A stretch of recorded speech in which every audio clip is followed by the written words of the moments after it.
Hola, ¿cómo están? Bienvenidos a esta nueva aventura. Nos encontramos en el municipio de Morelia, departamento del Caquetá, y hoy nos han invitado a unas hermosas cascadas que se encuentran en este municipio, más exactamente en la vereda del Danubio. Espero que disfruten esta aventura. ¡Acompáñenos!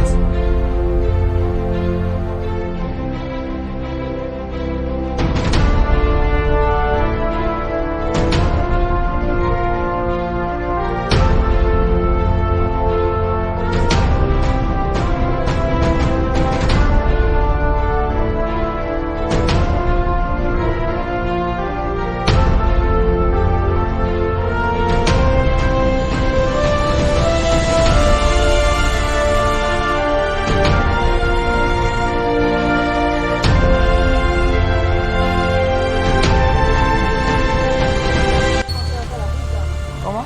Esa moto va hasta la finca.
Voy a llegar, entonces aquí vamos a dejar la moto y seguimos por allá.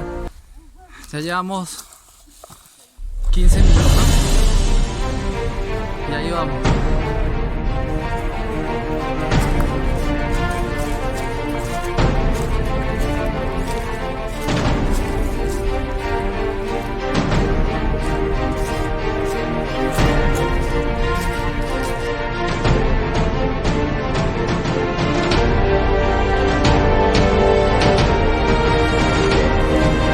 Vamos a llegar, ahí va el grupo.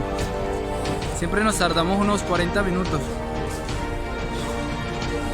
pero ya lo escuchamos, ya se escucha cerca, chicos, vale la pena.